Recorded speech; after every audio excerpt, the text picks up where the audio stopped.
বাড়িতে ঢুকতে হবে বল, দেখ কী বলে আমাকে জানা, তারপর বেরোবি। হ্যাঁ বাস।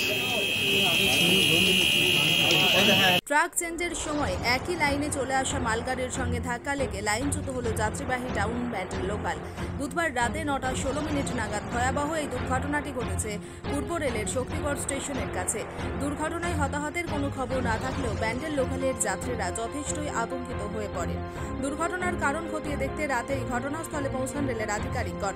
তাদের উপস্থিতিতেই শুরু হয় লাইনচ্যুত হওয়া ট্রেনের বগি লাইনে তোলার কাজ।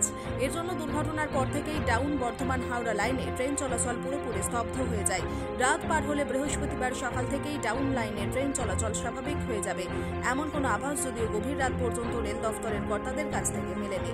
পূর্ব রেলের মুখ্য জনসংযোগ আধিকারিক কৌশিক মিত্র জানিয়েছেন, 37784 ডাউন বর্ধমান ব্যান্ডেল লোকাল ট্রেনটি রাত 9:16 নাগাদ শক্তিগড় স্টেশন ঢোকার মুখে দুটো বগি লাইনচ্যুত হয়। ট্রেনটির গতি কম থাকায় বড়সড় কোনো বিপত্তি ঘটেনি। ট্রেনের কোনো যাত্রী জখম হওয়া বা হতাহতের কোনো খবর নেই। দুর্ঘটনার খবর পেয়ে রেলওয়ে ডিভিশনের আধিকারিকগণ ঘটনাস্থলে পৌঁছেছেন। লাইনচ্যুত ট্রেনের বগি লাইনে তোলার কাজ রাতেই শুরু করা হয়। এই দুর্ঘটনার প্রভাব পড়েছে বর্ধমান হাওড়া ডাউন লাইনে। দুর্ঘটনাগ্রস্ত ট্রেন যাত্রী শুভঙ্কর হালদার বলেন, শক্তিগড় স্টেশন ঢোকার মুখে হঠাৎই বিকট শব্দ করে ও ঝাঁকুনি দিয়ে ট্রেন থেমে যায়।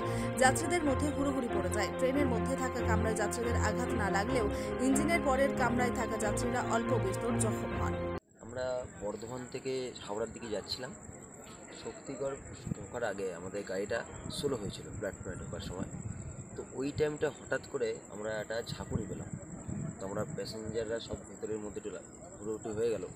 তো আমরা কয়েকজন মাথা বার করে দেখলাম সামনের একটা বগি প্রায় কিছুটা লাইন থেকে বেরিয়ে গেছে, কিন্তু গাড়িটা একটু গতি থাকায় ড্রাইভার আর কন্ট্রোল করতে পারেনি।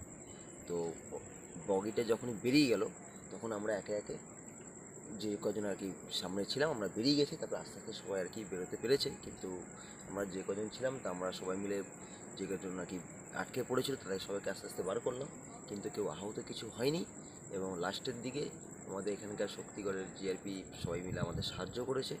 লাস্টের কিছু লোক তাদেরকে আমরা এমার্জেন্সি ট্রেন করে তাদেরকে বর্ধমান পাঠিয়ে দেওয়া হয়েছে। আর আমরা যারা হাওড়ার দিকে যাচ্ছিলাম আমাদের এখনও লাইন ক্লিয়ার হয়নি, তো আমরা এখনও বসে রয়েছি। এখনও ট্রেনের পক্ষ থেকে আমাদের হাওড়ার দিকে কোনো গাড়ির খবর বলা হয়নি। এখন দেখা যাক কী হয়। একটু বড় দুর্ঘটনা ঘটতে পারতো, এটা বড় দুর্ঘটনা হতে পারতো, কিন্তু যেহেতু এটা প্ল্যাটফর্মের মুখে ছিল, গাড়িটা স্লো করছিল, তো সেই কারণে আমরা কিছুটা হলেও সেফ পেয়েছি। যদি এটা লাইনের উপরে মোটামুটি যদি আমরা যদি একটু গতিতে থাকতাম তাহলে কিছু একটা হতে পারতো। ঠিক আছে, ঘটনাটা আমরা এসে যা দেখলাম তাতে একটা মালগাড়িকে, একটা মালগাড়ি আর ডাউনে ব্যান্ডেল লোকাল, সেও ঢুকছিল। ব্যান্ডেল লোকালের যে ড্রাইভার বা গার্ড সে দেখতে পারিনি, সিগন্যাল দেখেনি। দুজনকেই একই সিগন্যালে দিয়ে মনে করে যে পাস করাচ্ছে। ও লোকাল ট্রেন এসে এই মালগাড়িকে ধাক্কা মারে, কেউ হতাহত হয়নি। এইটুকু। কেউ মালগাড়িটা কোথায়? হ্যাঁ, মালগাড়িটা এই তো মালগাড়ি। আর লোকাল ট্রেনটা ওই সামনে দাঁড়িয়ে আছে। আচ্ছা, এখন কারো কিছু হয়নি তো? না, কোনো ক্ষতি কারো কোনো ইনজোর্ড নেই।